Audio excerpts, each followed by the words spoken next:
Hello, viewers. Welcome to the lecture series of classification of elements and periodicity in properties. This is lecture number 4, and let us quickly recall what we have done till now. सबसे पहले हमने Dobereiner triad, Newlands octaves, Mendeleev periodic table से बढ़ते हुए modern periodic table पे हम पहुंचे। इस पीरियोडिक टेबल को बनाने में मेजर कंट्रीब्यूशन हेनरी मूसले का था, ठीक है, जिन्होंने कहा कि physical and chemical properties of elements are the periodic function of their atomic numbers। यहाँ पे गौर करने वाली बात यह है कि हेनरी मूसले ने एलिमेंट्स को based on the atomic number arrange किया, जबकि इससे पहले जितने भी कंट्रीब्यूशन हुए थे सब ने एलिमेंट्स को on the basis of atomic masses arrange किया था। मेंडलीव ने, डॉबिनियर, न्यूलैंड सब ने मासेस के बेस पे काम किया था, but Henry Moseley classified the elements based on atomic numbers। All right, so इनका लॉ क्या था? मॉडर्न पीरियोडिक लॉ क्या कहता है? क्या physical and chemical properties of elements are periodic function of their atomic numbers. ये है हमारा मॉडर्न पीरियोडिक लॉ। तो ये जो आप टेबल अपनी स्क्रीन पर देख पा रहे हैं, यही है हमारी मॉडर्न पीरियोडिक लॉ, या फिर इसको हम long form of periodic table भी बोलते हैं, ठीक है। इसके बाद भी लोगों ने काफी सारी पीरियोडिक tables बनाई है, but this is the majorly used most acceptable product around the world. So इसमें हम कुछ चीजें देख लेते हैं, जैसे कि रिकॉल कर लेते हैं क्या क्या हमने देखा था कि ये ग्रुप 1 है और ये हमारा ग्रुप 2 है, ठीक है। ये दोनों हमारे क्या है? एस ब्लॉक, ठीक है। और यहां से लेके ये पूरा है डी ब्लॉक अपना, ये पूरा डी ब्लॉक है, और ये पूरा का पूरा है पी ब्लॉक, ठीक है। और ये जो नीचे रखा हुआ है ये है हमारा एफ ब्लॉक, ठीक है। सो इन्होंने डिसाइड कैसे किया कि F block, P block, D block? ये भी हमने लास्ट क्लास में अच्छे से डिस्कस कर लिया था कि भाई कोई भी जो एलिमेंट है उसका अगर लास्ट इलेक्ट्रॉन, जो लास्ट इलेक्ट्रॉन है वो अगर एस ब्लॉक में जा रहा है, एस ऑर्बिटल में जा रहा है, तो वो एलिमेंट कौन से ब्लॉक का होगा? एस ब्लॉक का। अगर लास्ट इलेक्ट्रॉन पी ऑर्बिटल में जा रहा है तो वो हमारा एलिमेंट हो जाएगा पी ब्लॉक का। अगर लास्ट इलेक्ट्रॉन हमारा डी ब्लॉक में जा रहा है तो वो डी ब्लॉक का एलिमेंट हो जाएगा। तो इस तरीके से हमारा एलिमेंट्स को क्लासिफाई किया गया था। ओके, सो हमने डिटेल में हर ब्लॉक को स्टडी कर लिया था, और हमने ये भी देख लिया था कि लिमिटेशन क्या क्या है इस पीरियोडिक टेबल की। एक तो हमारे हाइड्रोजन की जो पोजीशन है वो अनसर्टेन है, और दूसरा कि जो इनर ट्रांजिशन एलिमेंट्स है, यानी कि ये जो एफ ब्लॉक के एलिमेंट्स हैं, इनको पीरियोडिक टेबल की मेन पीरियोडिक टेबल में जगह नहीं दी गई, बल्कि अलग से एक ब्लॉक बना के नीचे रख दिया गया। तो ये तो थी इसकी कुछ shortcomings of this periodic table. उसके बाद फिर हम आ गए थे पीरियोडिसिटी पे। सो हम मेनली स्टडी कर रहे थे पीरियोडिसिटी, पीरियोडिक प्रॉपर्टीज। तो पीरियोडिक प्रॉपर्टीज में अब तक हमने सबसे पहले देख लिया था एटॉमिक रेडियस को, एटॉमिक रेडियस को डिस्कस कर लिया था, ठीक है। एटॉमिक रेडियस क्या होता है कि कोई भी हमारा न्यूक्लियस है यहाँ पे, ठीक है, और उसके अराउंड शेल्स में इलेक्ट्रॉन डिस्ट्रीब्यूटेड है, और जो आउटर मोस्ट शेल होगी, आउटर मोस्ट शेल और जो न्यूक्लियस के बीच का जो डिस्टेंस है, इसी को हमने कहा था एटॉमिक रेडियस। और इस एटॉमिक रेडियस के ट्रेंड को भी हमने स्टडी किया था कि अलोंग पीरियड अगर हम लेफ्ट टू राइट जा रहे हैं तो अलोंग पीरियड अगर हम लेफ्ट टू राइट जा रहे हैं तो क्या चेंज आएगा, और अगर हम राइट टॉप टू बॉटम जा रहे हैं तो क्या चेंज आएगा। तो लेफ्ट टू राइट अगर जा रहे हैं, तो लेफ्ट टू राइट जा रहे हैं तो हमारा जो इफेक्टिव न्यूक्लियर चार्ज है वो इंक्रीज करता है, जिस कारण से क्या हो रहा है, हमारा एटॉमिक रेडियस डिक्रीज करेगा। तो लेफ्ट टू राइट डिक्रीज करता है। और टॉप टू बॉटम अगर हम देखें, सिंस टॉप टू बॉटम जाते वक्त एक न्यू शेल ऐड होती चली जाती है, तो इसके कारण हमारा जो साइज है वो कंटिन्यूसली इंक्रीज करता रहता है। तो वो साइज क्या करेगा? टॉप टू बॉटम इंक्रीज करेगा, ठीक है। उसके बाद फिर हमने बात की आयनिक रेडियस। आयनिक रेडियस का क्या मतलब है कि भाई कोई भी न्यूट्रल एटम है उसमें से हमने एक इलेक्ट्रॉन निकाल दिया, तो निकाल दिया या डाल दिया तो क्या बन गया? आयन बन गया, ठीक है। तो कोई भी अगर हमारे पास इलेक्ट्रॉन एटम है एलिमेंट है कोई भी एक आयनिक रेडियस, कोई भी हमारे पास एक एलिमेंट है, सपोज सोडियम, ठीक है। अब सोडियम में से अगर मैं एक इलेक्ट्रॉन डाल दूं या निकाल दूं तो उसको क्या बन जाएगा, वो एक आयन बन जाएगा। अगर मैं डाल देता हूं तब वो बन जाएगा, अगर मैं सॉरी प्लस कर रहे हैं मतलब निकाल दिया हमने, तो निकाल दिया तो वो बन गया कैटायनिक, और निकाल दिया तो बन गया एनायनिक, ठीक है। तो अगर हम जैसे कि सोडियम का देखें तो 11 है, और इसकी इलेक्ट्रॉनिक कॉन्फ़िगरेशन क्या होगी, 1s2 2s2 2p6 7, सॉरी हाँ 6। और कहाँ है सोडियम, देखो यहाँ ये रहा सोडियम, एस ब्लॉक का एलिमेंट है, 2p6 3s1, ठीक है। ये है हमारी इलेक्ट्रॉनिक कॉन्फ़िगरेशन ऑफ सोडियम। तो अब हम बात करें कटायन बनाने की, अगर मैं इसके अंदर एक एलिमेंट एक इलेक्ट्रॉन निकाल देता हूं, मतलब कि यहां से एक इलेक्ट्रॉन हमने निकाल दिया, तो अब इसके अंदर इफेक्टिव न्यूक्लियर चार्ज से डिटरमाइन होगा जो भी होगा, क्योंकि अब यहाँ पे हमारे पास इलेक्ट्रॉन्स कितने हैं, 10 हैं, 10 इलेक्ट्रॉन्स हैं, और सेंटर पे हमारे पास प्रोटॉन्स कितने होंगे, 11 ही होंगे। तो 11 प्रोटॉन्स 10 इलेक्ट्रॉन्स को अपनी तरफ खींचेंगे, तो अल्टीमेटली साइज क्या हो जाएगा, छोटा हो जाएगा। पहले क्या था, 11 प्रोटॉन्स मिलके 11 इलेक्ट्रॉन्स को खींच रहे थे, मतलब थोड़ा इसको ऐसे समझ सकते हैं कि 11/11 इक्वल टू मतलब 1 यूनिट चार्ज लग रहा था हर एक के ऊपर। बट जब हमने क्या किया, जब हमारे पास चार्ज कितना है, 11 है, और इलेक्ट्रॉन कितने हैं, 10 हैं, तो अब तो ये क्या होगा, ग्रेटर देन 1 हो गया ना, 1.1 हो गया ये अब। तो अल्टीमेटली हर इलेक्ट्रॉन पे ज्यादा चार्ज लग रहा है, तो ज्यादा अच्छे से बाउंड हो पाएगा, तो साइज क्या हो जाएगा, छोटा हो जाएगा। सिमिलरली अगर मैं एक इलेक्ट्रॉन डाल देता हूं तो क्या होगा, तब हमारे पास इलेक्ट्रॉन एक्स्ट्रा हो जाएगा और इफेक्टिव न्यूक्लियर चार्ज उतना ही रहेगा, तो हर इलेक्ट्रॉन को कम चार्ज मिलेगा, तो साइज क्या हो जाएगा, इंक्रीज कर जाएगा। तो इससे हम ये कंक्लूड कर सकते हैं कि एनायन का साइज बड़ा होगा, ठीक है, इससे न्यूट्रल से, और न्यूट्रल का साइज बड़ा होगा किससे, कैटायन से, ठीक है। न्यूट्रल का साइज कैटायन का साइज सबसे छोटा होगा, तो इसका मतलब ओवरऑल हम ये कंक्लूड कर सकते हैं कि एनायन, न्यूट्रल और कैटायन। सो ये सब डिस्कशन हमने लास्ट क्लास में कर लिया था। Now let us move ahead with ionisation enthalpy. So okay, before we move to ionization enthalpy, let us see size of isoelectronic series. Size of isoelectronic series. Isoelectronic series क्या होती है? As the name suggests, isoelectronic मतलब कि एक ऐसी series जिनके पास same number of electrons हो but nuclear charge क्या हो, अलग अलग हो। सो इसकी डेफिनेशन लिख लेते हैं। So the species which have same number of electrons but different nuclear charge। अगर सेम नंबर ऑफ इलेक्ट्रॉन हो बट न्यूक्लियर चार्ज अलग अलग हो, then they are said to be are called isoelectronic series, ठीक है। सो जैसे कि example ले सकते हैं अपन, for example n-3 O-2 K+1 Ca+2, ये क्या हमारी एक आइसो इलेक्ट्रॉनिक सीरीज है, ठीक है। हाँ, क्योंकि देखो नाइट्रोजन में कितने हैं अपने पास, वैसे एटॉमिक नंबर 7 होता है, तो हमने इसमें 3 ऐड कर दिए तो ये कितने हो गए, 10 हो गया। और ऑक्सीजन का कितना होता है, 8 होता है, इसमें 2 ऐड कर दिए 10 हो गया। पोटेशियम का कितना होता है, पोटेशियम कहाँ है अपना, 19। ओके, ये पूरा आइसो इलेक्ट्रॉनिक नहीं है, 19 एक निकाल लिया ये हो गया 18, और ये अपना 20 होता है तो दो निकाल लिए तो ये हो गया 18, ठीक है। ये एग्जाम्पल हो गए अलग अलग, ये ऐसे इलेक्ट्रॉनिक है हमारे, ठीक है। और एक और गौर करने वाली बात है कि आइसोइलेक्ट्रॉनिक स्पीशीज में अगर increase in effective nuclear charge the size of ion goes on decreasing.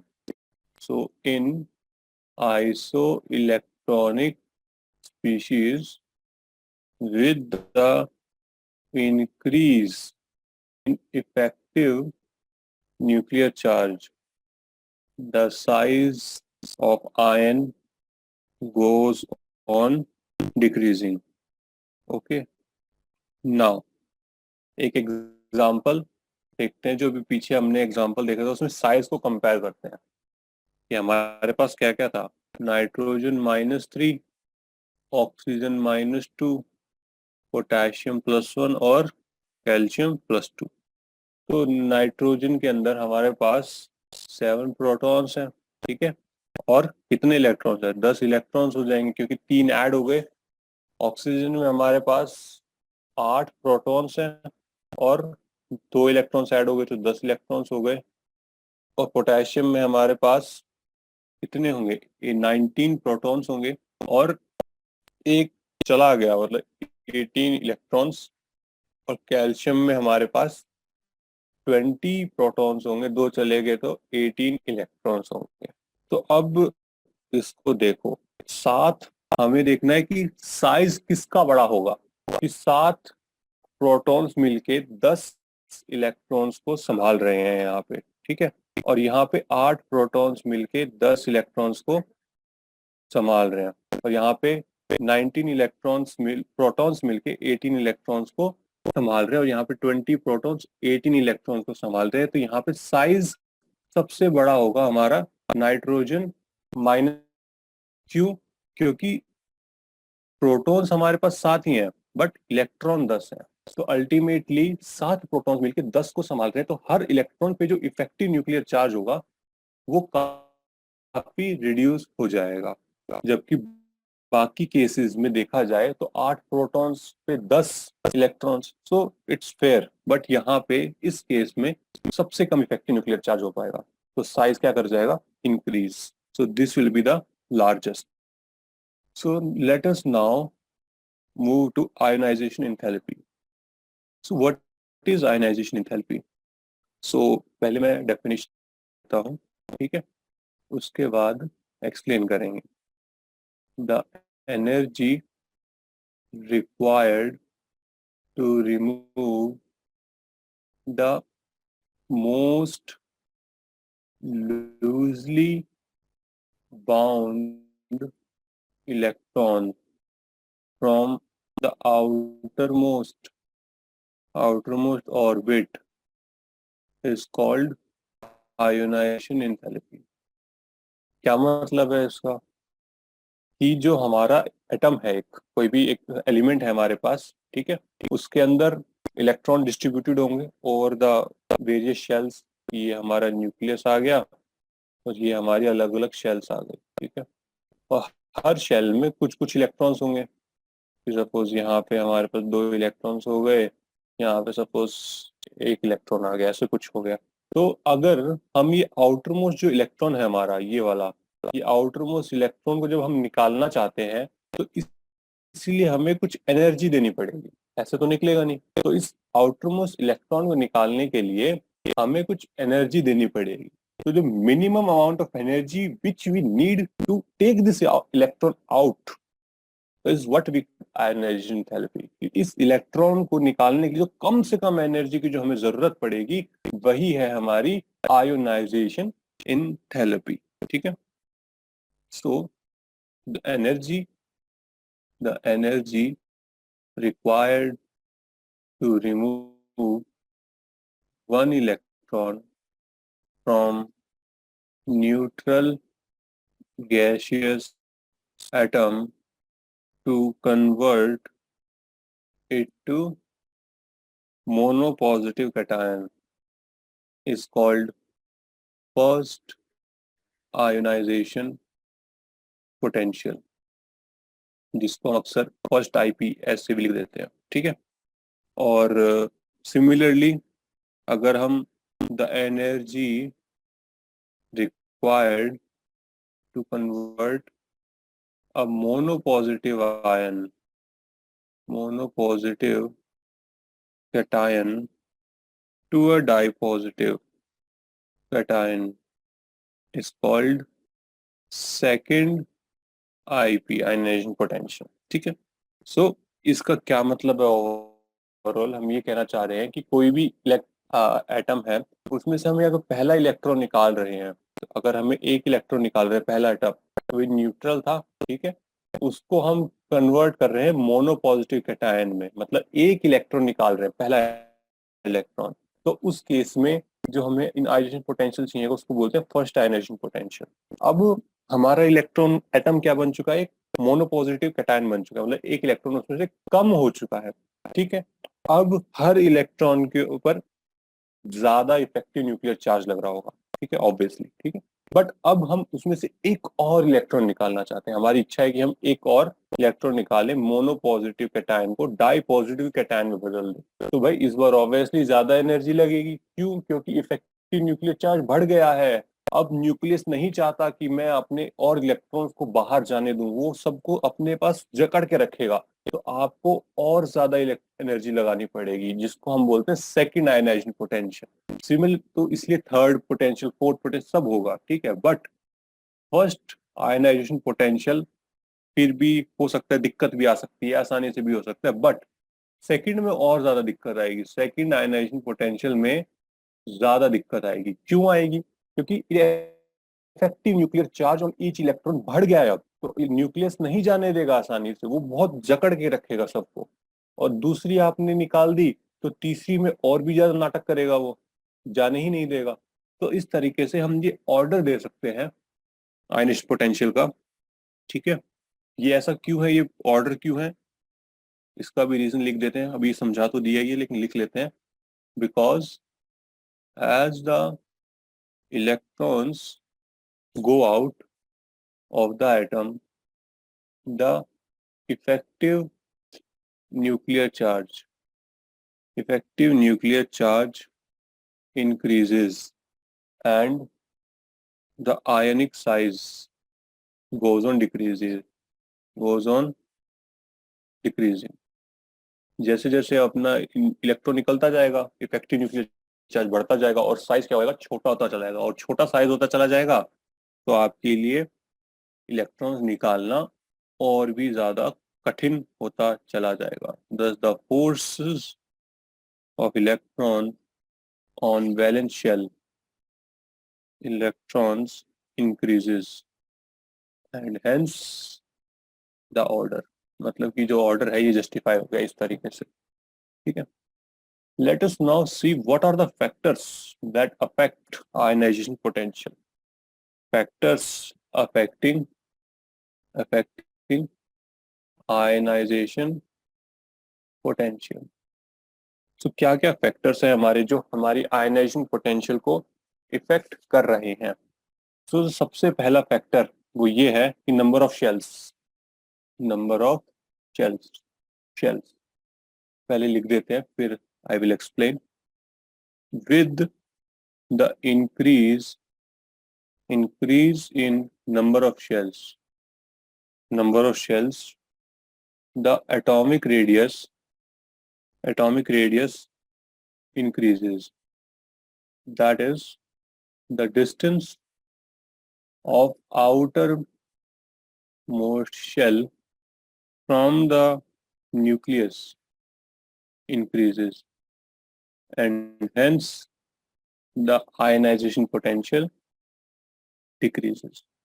इसमें हम क्या कहना चाह रहे हैं, हम कह रहे हैं कि जैसे जैसे आपका इंक्रीज होगा नंबर ऑफ शेल्स में, आपके अगर नंबर ऑफ शेल्स बढ़ते चले जाएंगे, तो एटॉमिक रेडियस क्या हो रहा है, बढ़ रहा है। तो इसका क्या मतलब है कि जो डिस्टेंस है अपना न्यूक्लियस और आउटर मोस्ट शेल के बीच में, वो दूर होता जा रहा है। वो दूर जा रहा है, तो आपके लिए उससे निकाल पाना और आसान होता चला जाएगा। ये हमारा अगर न्यूक्लियस है और ये शेल है, और ये दूर जाती जा रही है ऐसे, ठीक है, ये और दूर जाती जा रही है ऐसे। अब जितनी ज्यादा दूर जाएगी, उतना ज्यादा आसान हो जाएगा आपके लिए इलेक्ट्रॉन को निकालना। जितना ज्यादा आसान होगा, उतनी ज्यादा आपको कम मेहनत करनी पड़ेगी। कम मेहनत यानी कि आयनाइजेशन पोटेंशियल क्या होगा, कम होगा। तो दिस मीन्स अगर नंबर ऑफ शेल बढ़ रही है, तो एटॉमिक रेडियस बढ़ रहा है, आईपी घट रही है, ठीक है। तो एटॉमिक रेडियस के साथ डायरेक्टली एटॉमिक रेडियस के साथ इनवर्स रिलेशन में है 1/IP। यानी कि एटॉमिक रेडियस बढ़ेगा तो आयनाइजेशन पोटेंशियल कम हो जाएगी, आयनाइजेशन पोटेंशियल बढ़ेगी तो एटॉमिक रेडियस कम हो रहा है। तो ये एक रिलेशन है इन दोनों के बीच में, inverse relation. Next factor that affects our ionization potential is effective nuclear charge. Effective nuclear charge. Atomic size decreases with increase in effective nuclear charge, because higher the effective nuclear charge, stronger will be the attraction. Stronger will be the attraction of the nucleus. Higher is the effective nuclear charge, stronger will be the attraction of nucleus towards the electron of the outermost orbit, and higher will be the ionization potential. ठीक है, तो इसमें क्या हो रहा है कि अगर आपका इफेक्टिव न्यूक्लियर चार्ज बढ़ रहा है, ठीक है, ले दे के सारा कनेक्शन साइज के आसपास ही घूम रहा है। एक दिमाग में बात सेट रखो कि अगर साइज ज्यादा है तो effective nuclear charge, sorry, size ज्यादा है तो आयनाइजेशन पोटेंशियल कम होगा, साइज कम है तो आयनाइजेशन पोटेंशियल ज्यादा होगा। तो अब ये सोचो कि इफेक्टिव न्यूक्लियर चार्ज का क्या इफेक्ट पड़ रहा है साइज के ऊपर, जैसे कि पीछे नंबर ऑफ शेल्स का क्या इफेक्ट पड़ रहा है साइज के ऊपर। अगर आप ये समझ जाएंगे तो नंबर ऑफ शेल्स का इफेक्ट क्या पड़ेगा आयनाइजेशन पोटेंशियल पे, ये भी आप समझ जाएंगे कि नंबर ऑफ शेल्स का क्या इफेक्ट पड़ रहा है हमारा साइज पे। कि अगर शेल्स बढ़ जाएंगी तो साइज बढ़ जाएगा, साइज बढ़ गया तो आयनाइजेशन पोटेंशियल क्या होगी, कम हो गई। सिमिलरली इफेक्टिव न्यूक्लियर चार्ज का क्या रिलेशन है साइज के साथ। अगर इफेक्टिव न्यूक्लियर चार्ज बढ़ेगा तो साइज क्या हो जाएगा हमारा, कम हो जाएगा, और साइज अगर हमारा कम हो गया तो आयनाइजेशन पोटेंशियल क्या होगी, बढ़ जाएगी। ठीक है, नो डाउट इन दिस। क्यों बढ़ रहा है साइज, साइज क्यों कम हो रहा है कि जो इफेक्टिव न्यूक्लियर चार्ज जब स्ट्रॉन्ग हो गया तो न्यूक्लियस क्या करेगा, सारे इलेक्ट्रॉन्स को अपनी तरफ अच्छे से बाइंड करके रखेगा, तो इससे क्या होगा, आपका आयनाइजेशन पोटेंशियल बढ़ जाएगा। तो इससे मतलब कि इफेक्टिव न्यूक्लियर चार्ज जो है हमारा, उसका रिलेशन क्या है, इनवर्स रिलेशन है हमारा किसके साथ, एटॉमिक रेडियस के साथ, एटॉमिक साइज के साथ। ठीक है, और ये डायरेक्ट रिलेशन यहाँ हो जाएगा आयनाइजेशन पोटेंशियल। ठीक है, अगर इफेक्टिव न्यूक्लियर चार्ज बढ़ेगा तो आयनाइजेशन पोटेंशियल भी बढ़ेगा। क्यों बढ़ेगा, क्योंकि साइज क्या हो रहा है, कम हो रहा है। ठीक है, next factor affecting is shielding effect. Shielding effect, so the electrons of internal orbit, the electrons of internal orbits repel the electrons of the outermost shell, outermost orbit,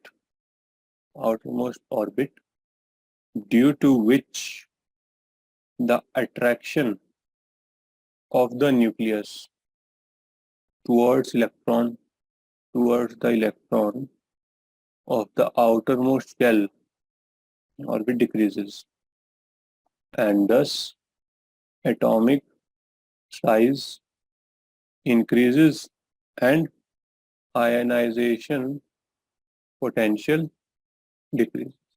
shielding effect में क्या हो रहा है कि जो हमारे इनर इलेक्ट्रॉन्स होते हैं, जो इंटरनल ऑर्बिट्स जो होते हैं, इंटरनल इलेक्ट्रॉन्स होते हैं जो न्यूक्लियस के पास होते हैं, ये न्यूक्लियस है हमारा, ये इंटर वाले इलेक्ट्रॉन्स हैं, तो ये क्या करते हैं, बाहर वाले इलेक्ट्रॉन को शील्ड करते हैं न्यूक्लियर चार्ज से। मतलब कि वो क्या कर रहे हैं, रोक रहे हैं न्यूक्लियर चार्ज को कि भाई तुम्हारे पास नहीं पहुंचने देंगे हम मदद, तुम दूर रहो हमसे। वो वहां तक पहुंचने नहीं दे रहे, इफेक्ट न्यूक्लियर चार्ज को ढंग से पहुंचने नहीं दे रहे, जिसके कारण से जो आउटर मोस्ट इलेक्ट्रॉन्स हैं वो अच्छे से बाइंड नहीं हो पाते हैं, तो वो दूर दूर फैल जाते हैं। भाई रस्सी जब उनके पास पहुंच ही नहीं रही अच्छे से खींचने के लिए, तो वो नहीं क्लोज आ पाएंगे न्यूक्लियस के, वो दूर चले जाएंगे थोड़े, और दूर गए तो लो हो गया काम। थोड़ी सी एनर्जी दी वो टूट के बिखर जाएंगे।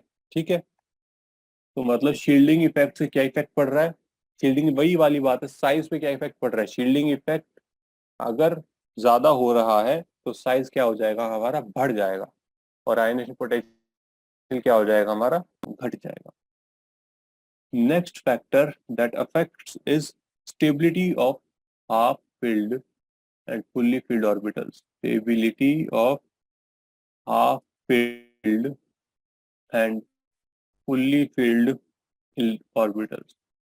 As the name suggests कि जो हाफ filled और fully filled orbitals हैं, उनकी जो स्टेबिलिटी है उससे क्या इफेक्ट पड़ेगा वो जानने में हम इंटरेस्टेड हैं। The atoms whose orbitals are half filled, जैसे कि P3, D5, F7, या फिर फुल्ली फील्ड और फुल्ली फील्ड, जैसे कि S2, P6, D10, F14, have greater stability, have greater stability than others, than the others. Therefore, they require greater energy for removing an electron. तो मतलब क्या हो रहा है यहाँ पे कि हमारा जो हाफ फील्ड, जैसे कि P3, D5, F7 और फुल्ली फील्ड, ये जो ऑर्बिटल्स होते हैं ये क्या होते हैं? ज्यादा स्टेबल होते हैं। क्या होते हैं? ज्यादा स्टेबल होते हैं। पर जब ज्यादा स्टेबिलिटी हो गई तो ऐसे केस में हमें इलेक्ट्रॉन निकालने में इनमें से बड़ी दिक्कत आएगी, क्योंकि ये स्टेबल है। जो चीज स्टेबल है वो अनस्टेबल क्यों होना चाहिए? भाई जो चीज अनस्टेबल है और उसमें से इलेक्ट्रॉन निकल के अगर स्टेबल बन सकती है तब तो वो खुशी खुशी दे दे इलेक्ट्रॉन। बट जो चीज पहले से ही स्टेबल है काफी ज्यादा, तो वो एक इलेक्ट्रॉन देकर अनस्टेबल या इलेक्ट्रॉन लेकर अनस्टेबल क्यों बनना चाहिए? तो वो इट विल अपोज कि भाई हम नहीं देंगे इलेक्ट्रॉन, बट हम तो चाहते हैं निकालना जबरदस्ती। तो ऐसे केस में हमें ज्यादा एफर्ट्स डालने पड़ेंगे, ज्यादा आयनाइजेशन पोटेंशियल लगेगा। तो ऐसे केस में हाफ फील्ड और फुल्ली फील्ड ऑर्बिटल्स के केस में हमारे पास ज्यादा आयनाइजेशन पोटेंशियल देना पड़ेगा टू रिमूव इलेक्ट्रॉन। ठीक है, और half field, sorry, fully field is more stable than half field. ठीक है, तो मतलब फुल्ली फील्ड और हाफ फील्ड में किसी को चूज करना हो तो फुल्ली फील्ड ज्यादा स्टेबल होगा, तो मतलब उसमें और ज्यादा आयनाइजेशन पोटेंशियल नहीं लगेगा। Next factor affecting is penetration power. It is penetration power.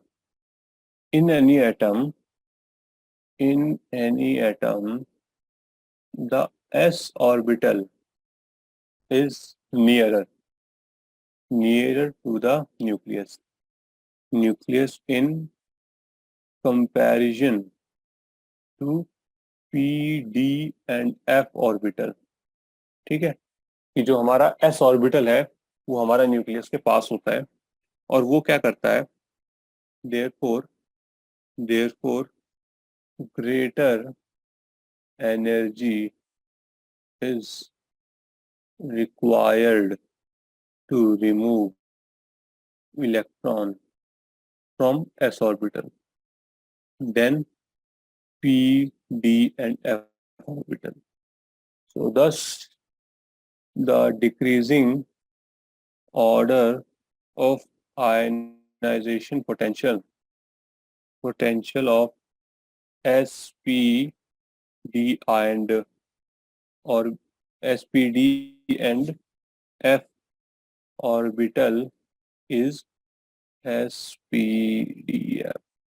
ठीक है, तो हम यहाँ क्या कह रहे हैं कि भाई हमारा जो s ऑर्बिटल होता है वो यूजुअली पास होता है इसके न्यूक्लियस के। ठीक है, इन कंपेरिजन टू पीडीए। तो जो s ऑर्बिटल पे जो एनर्जी लग रही होती है वो काफी ज्यादा होती है इन कंपेरिजन टू अदर्स। तो इसीलिए ही हमारा को इलेक्ट्रॉन निकालना s ऑर्बिटल में कठिन होता है in comparison to P, D and F.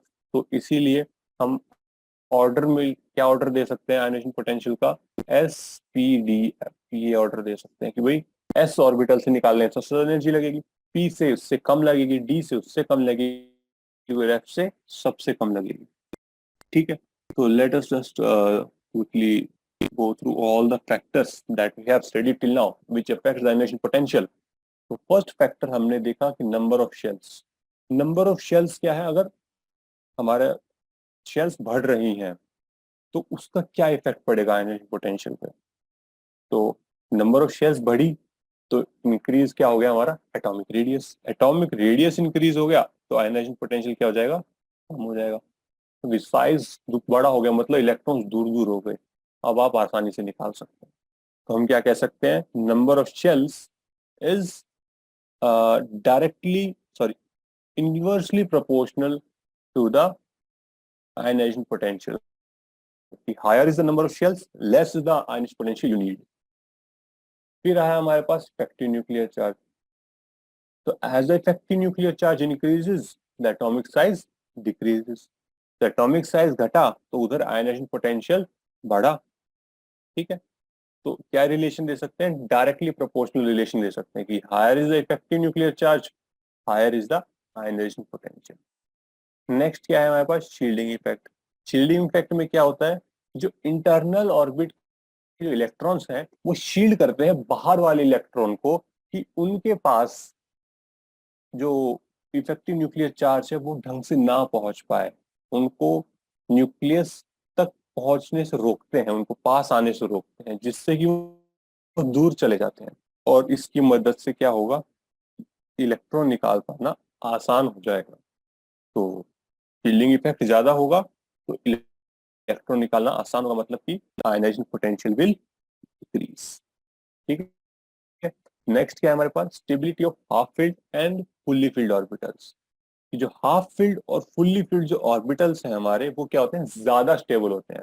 तो they don't want to lose their stability, तो they will oppose the your energy to take out the electron. जो आपको जो एक्शन है कि इलेक्ट्रॉन बाहर निकालने वाला, उसको अपोज करेंगे, तो मतलब आपको ज्यादा एनर्जी देनी पड़ेगी। तो मतलब ये कह सकते हैं कि अगर आपको हमने एक सीरीज दे दी, क्योंकि क्वेश्चन ऐसे ही पूछेगा, ये फैक्टर दिमाग में रखना बहुत इंपॉर्टेंट है सारे के सारे, क्योंकि आपको 5 एलिमेंट्स दे दिए और उसमें बोल दिया कि भाई बताओ आयनाइजेशन पोटेंशियल का ऑर्डर।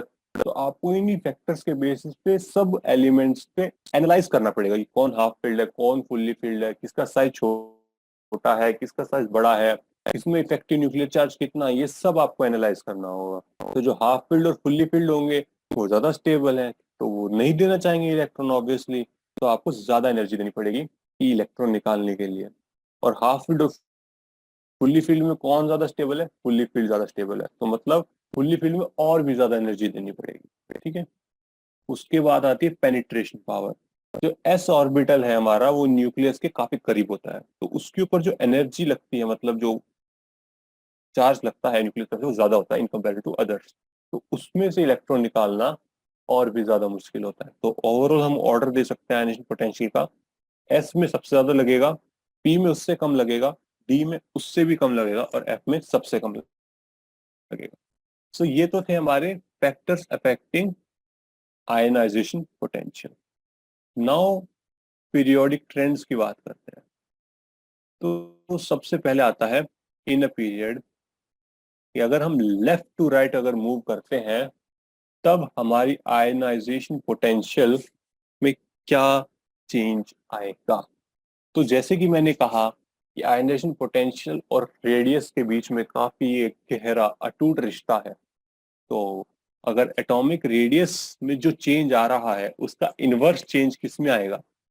आयनाइजेशन पोटेंशियल में। तो जैसे कि हम सब जानते हैं, जब हम लेफ्ट टू राइट जाते हैं तो हमारा साइज क्या होता है? डिक्रीज होता है। तो आयनाइजेशन पोटेंशियल क्या करेगा? इंक्रीज करेगा ऑब्वियसली। तो हम लिख सकते हैं the value of ionization potential normally increase on going from left to right in a period. because effective nuclear charge increases and atomic size decreases. ठीक है, कि भाई अब जब हम लेफ्ट टू राइट जा रहे हैं, इफेक्टिव न्यूक्लियर चार्ज क्या हो रहा है, इंक्रीज होता जा रहा है, जिसके कारण से एटॉमिक साइज कम हो रहा है। एटॉमिक साइज कम हुआ तो उधर आयनाइजेशन पोटेंशियल क्या हो गया, बढ़ गया। सिंपल। बट यहाँ पे हमारे पास कुछ एक्सेप्शंस भी हैं कि भाई इतनी सुंदर थोड़ी ना है दुनिया कि आपने कह दिया कि भाई लेफ्ट टू राइट जा रहे हैं, बढ़ रहा है तो बढ़ रहा है। कुछ एक्सेप्शंस भी है हमारे पास, और एक्सेप्शंस बहुत इंपॉर्टेंट है, इनको याद रखो।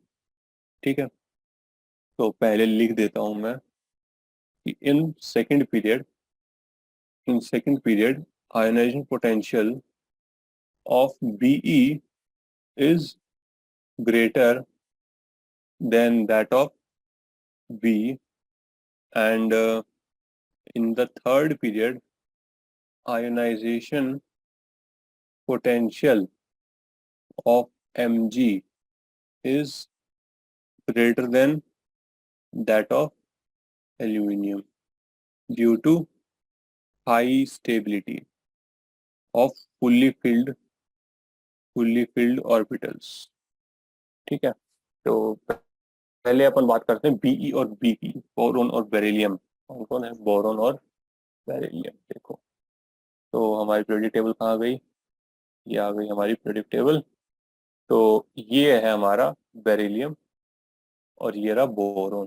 ठीक है, तो लेफ्ट टू राइट जा रहे हैं।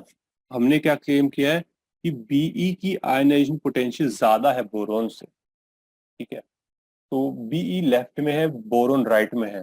तो जो हमने ट्रेंड सेटअप किया था, तो उस ट्रेंड के अनुसार क्या हिसाब बैठ रहा है कि भाई बीई यहाँ है और बोरोन यहाँ है। बेरिलियम का कितना है, 4 है, और बोरोन का कितना है, 5 है। तो कायदे से देखा जाए तो बेरिलियम की आयनाइजेशन पोटेंशियल कम होनी चाहिए as compare to boron, because the size of boron is smaller than beryllium. ठीक है, ट्रेंड तो यही कह रहा है ना कि भाई लेफ्ट टू राइट जाओगे आप तो साइज कम हो रहा है, तो इसलिए इफेक्टिव न्यूक्लियर आयनाइजेशन पोटेंशियल बढ़ेगा। बट एक्सेप्शन क्या आ रहा है कि बेरिलियम का ज्यादा है आयनाइजेशन पोटेंशियल। क्यों है, उसको समझने के लिए we need to look at the factors. हम जिस फैक्टर्स की बात की थी उससे ही फर्क पड़ रहा है, उसको हम समझेंगे फिर ही एक्सप्लेन कर पाएंगे। ठीक है, तो इसका देखो, अगर मैं इलेक्ट्रॉनिक कॉन्फ़िगरेशन लिखूं, 1s2 2s2। ठीक है, और ये क्या है, 1s2 2s2 2p1। अब देखो भाई, ये फुल्ली फिल्ड है अपना, और ये फुल्ली फिल्ड नहीं है ना ये फुल्ली फिल्ड। और मैंने क्या कहा था कि फुल्ली फिल्ड ज्यादा स्टेबल होता है, और जब जो चीज ज्यादा स्टेबल हो गई, वो क्यों इलेक्ट्रॉन छोड़ेगी भाई, क्यों बेरिलियम के पास कोई रीजन ही नहीं है छोड़ने के लिए इलेक्ट्रॉन। जबकि बोरोन जो है वो एक इलेक्ट्रॉन लूज करके स्टेबल बन सकता है, तो वो क्या करेगा, वो इलेक्ट्रॉन छोड़ना चाहेगा आसानी से, जबकि बेरिलियम नहीं छोड़ना चाहेगा क्योंकि वो पहले से स्टेबल है। भाई बेरिलियम अपना घर बसा हुआ घर क्यों तोड़ेगा, बोरोन के पास तो वैसे ही एक इलेक्ट्रॉन एक्स्ट्रा है, और उसको तुम एक दे दोगे तब भी कोई फायदा नहीं होगा। तो बोरोन सोचेगा भाई एक तुम ले जाओ, मैं भी सेट हो जाऊंगा, तो वो आसानी से छोड़ देगा, जबकि बेरिलियम नहीं छोड़ना चाहिए। तो ये क्या हो गया, एक पहला एक्सेप्शन हो गया हमारा कि बेरिलियम की साइज बड़ी है बोरोन से, बट बेरिलियम का आयनाइजेशन पोटेंशियल ज्यादा है बोरोन से। सेम केस है हमारा मैग्नीशियम और एल्यूमिनियम का, Mg और Al का। इसको भी आप सेम कॉन्सेप्ट से एक्सप्लेन कर सकते हैं खुद से। ठीक है, नेक्स्ट क्या है हमारे पास, in second period ionization potential of nitrogen is greater than oxygen and. ठीक है, तो नाइट्रोजन देखते हैं अब कहाँ है हमारा पीरियड टेबल में, नाइट्रोजन को ढूंढते हैं भाई। हाँ, तो नाइट्रोजन नाइट्रोजन नाइट्रोजन 7 होता है, ऑक्सीजन 8 होता है। ये देखो, ये रहा, नाइट्रोजन और ऑक्सीजन आजू बाजू में ही बैठे हैं बिल्कुल। ठीक है, ये आ गया नाइट्रोजन और ये आ गया ऑक्सीजन। तो कायदे से नाइट्रोजन का साइज बड़ा है, ऑक्सीजन का साइज छोटा है, तो ऑक्सीजन का आयनाइजेशन पोटेंशियल क्या होना चाहिए, ज्यादा होना चाहिए। बट ऐसा नहीं हो रहा है। ठीक है, let us see if we can have some explanation. Nitrogen कितना है, 7 है, ऑक्सीजन कितना है, 8 है, तो ये क्या हो जाएगा, 1s2, 2s2, 2p3। और ऑक्सीजन कितना होगा, 1s2, 2s2, 2p4। अब वही सेम हाफ फिल्ड की वाली बात आ रही है यहाँ पे कि भाई जो नाइट्रोजन है वो क्या है, हाफ फिल्ड है, हाफ फिल्ड। तो नाइट्रोजन क्या करेगा, वो बोलेगा कि भाई मत लो मुझसे इलेक्ट्रॉन, वो नहीं देना चाहेगा। जबकि ऑक्सीजन क्या है, वो हाफ फील्ड नहीं है, उसके पास 4 इलेक्ट्रॉन्स हैं। तो मतलब वो एक इलेक्ट्रॉन देके हाफ फील्ड बन जाएगा। मतलब कि एक इलेक्ट्रॉन देने से कुछ हो सकता है स्टेबिलिटी के, क्योंकि हर एलिमेंट क्या चाहता है कि मैं खुशहाल रहूं, स्टेबल रहूं। ठीक है, तो ऑक्सीजन एक इलेक्ट्रॉन देना चाहेगा जबकि नाइट्रोजन नहीं देना चाहेगा। तो हम क्या कह सकते हैं कि जो नाइट आयनाइजेशन पोटेंशियल है नाइट्रोजन की, वो ज्यादा होगी as compare to oxygen. The increasing order of the values of ionization potential of second period elements क्या होगी कि भाई अपने को सेकंड पीरियड में 2 एक्सेप्शन मिल गए, बेरिलियम बोरोन का, और दूसरा एक्सेप्शन किसका मिला, ऑक्सीजन नाइट्रोजन का। तो ऑर्डर क्या होगा, बदल जाएगा इस बार हमारा। Lithium, boron, beryllium, carbon, oxygen, nitrogen, fluorine और नियॉन, ये बनेगा हमारा ऑर्डर। और सिमिलरली हम थर्ड पीरियड के लिए भी लिख सकते हैं। थर्ड पीरियड के लिए भी हमारा बदलेगा, सेम नहीं रहेगा। ट्रेंड मतलब जो अपना यूजुअल ट्रेंड है वो फॉलो नहीं करेगा, थोड़ा सा एक्सेप्शन है हमारे पास। तो इसका क्या हो जाएगा, sodium, aluminium, magnesium, silicon, sulphur, phosphorus, chlorine, argon. तो ये इसका ऑर्डर बनेगा, ये दिमाग में रखना भाई, देखो ठीक है। सो ये तो थे हमारे एक्सेप्शंस। अब हम बात करेंगे ionisation potential of transition elements, inner transition elements, और उसके बाद आएगा हमारे पास ग्रुप की भी बात करनी है। तो आज के लिए हम यहाँ तक ही रखते हैं, ठीक है। Let me just quickly summarise कि आज हमने क्या क्या देखा। आज हमने सबसे पहले डिस्कस किया आइसो इलेक्ट्रॉनिक सीरीज के बारे में। सो आइसो इलेक्ट्रॉनिक सीरीज क्या होती है, वो सीरीज जिसके अंदर नंबर ऑफ इलेक्ट्रॉन सेम रहते हैं बट न्यूक्लियर चार्ज अलग अलग होता है। तो मतलब इसका आप ऑर्डर भी देख सकते हैं आराम से कि भाई न्यूक्लियर इलेक्ट्रॉन सेम है, न्यूक्लियर चार्ज अलग अलग हो रहा है। मतलब ज्यादा इलेक्ट्रॉन जिसमें न्यूक्लियर चार्ज हो रहा होगा उसका साइज छोटा हो जाएगा, ठीक है। आयनाइजेशन एंथैल्पी क्या होती है, it is the amount of energy required to remove electron from the outermost orbit. एक इलेक्ट्रॉन निकालना है आउटर मोस्ट ऑर्बिट से, वो निकालने के लिए आप कितनी एनर्जी चाहिए, वही होती है हमारी आयनाइजेशन पोटेंशियल। ठीक है, तो जैसे कि एक इलेक्ट्रॉन निकालना है तो फर्स्ट आयनाइजेशन पोटेंशियल होगी, सेकंड इलेक्ट्रॉन निकालना है तो सेकंड आयनाइजेशन पोटेंशियल होगी, थर्ड इलेक्ट्रॉन निकालना है तो थर्ड आयनाइजेशन पोटेंशियल होगी। और अगर इनका ऑर्डर देखा जाए तो फर्स्ट आयनाइजेशन पोटेंशियल कम होगी, सेकंड ज्यादा होगी और थर्ड उससे भी ज्यादा होगी। क्यों होगी, क्योंकि जब आपने एक इलेक्ट्रॉन निकाल लिया तो effective nuclear charge on each electron will increase. मतलब न्यूक्लियस और अच्छे से खींच के रखेगा, छोटा हो जाएगा साइज उसका। बट आपको एक और इलेक्ट्रॉन निकालना है तो और एनर्जी डालनी पड़ेगी। अब आपने एक और लगा लिया, मतलब 2 इलेक्ट्रॉन कम हो गए, तो हर इलेक्ट्रॉन पे और ज्यादा इफेक्टिव न्यूक्लियर चार्ज होगा, साइज और कॉम्पैक्ट हो जाएगा। तो मतलब और ज्यादा आपको एनर्जी लगानी पड़ेगी, ठीक है। उसके बाद आता है फैक्टर अफेक्टिंग आयनाइजेशन पोटेंशियल। पहला फैक्टर है नंबर ऑफ शेल्स। जितने ज्यादा नंबर ऑफ शेल्स होंगे, इंक्रीज एटॉमिक रेडियस आपका क्या कर जाएगा, इंक्रीज कर जाएगा, आयनाइजेशन पोटेंशियल डिक्रीज कर जाएगा। मतलब number of shells is directly proportional to ionization, sorry, inversely proportional to ionization potential. Effective nuclear charge is directly proportional to ionization potential. ज्यादा होगा ionization potential, sorry, effective nuclear charge, तो ionization potential भी ज्यादा होगा। Shielding effect में क्या होता है कि जो आउटर मोस्ट इलेक्ट्रॉन को क्या करते हैं, शील्ड करते हैं अंदर वाले इलेक्ट्रॉन्स, जिसके कारण से एटम का साइज बढ़ जाता है और इलेक्ट्रॉन निकालना आसान हो जाता है। तो आईपी क्या हो जाएगी, आपकी डिक्रीज कर जाएगी।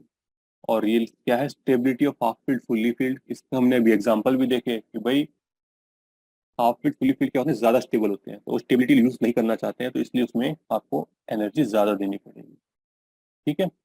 फिर पीरियडिक ट्रेंड की बात की हमने, तो पीरियड्स के अलोंग अगर हम देखें तो लेफ्ट टू राइट जा रहे हैं, तो साइज क्या हो रहा है, डिक्रीज कर रहा है। साइज डिक्रीज कर रहा है तो आयनिक पोटेंशियल क्या करेगा, इंक्रीज करेगा। बट हमने आपको दिखाया कुछ एक्सेप्शंस कि साइज तो डिक्रीज हुआ, बट फिर भी आयनाइजेशन पोटेंशियल पिछले एलिमेंट का ज्यादा था अगले एलिमेंट से, और उसको हमने एक्सप्लेन किया हाफ फील्ड के कॉन्सेप्ट के बेसिस पे कि बेरिलियम हाफ फील्ड है तो वो इलेक्ट्रॉन, सॉरी फुल्ली फील्ड है तो वो इलेक्ट्रॉन लूज नहीं करना चाहेगा।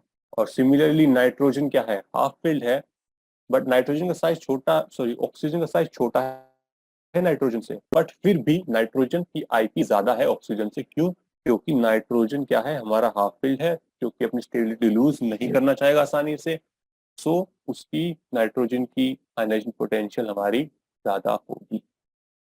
सो ये इंक्रीजिंग ऑर्डर हो गए, याद रख लेना। तो यहाँ तक ही रखते हैं आज की क्लास के लिए हम, और नेक्स्ट क्लास में हम स्टडी करेंगे ट्रांजिशन एलिमेंट्स के बारे में, कि उसके अंदर आयनाइजेशन पोटेंशियल के बारे में स्टडी करेंगे। यहाँ तक, थैंक यू वेरी मच।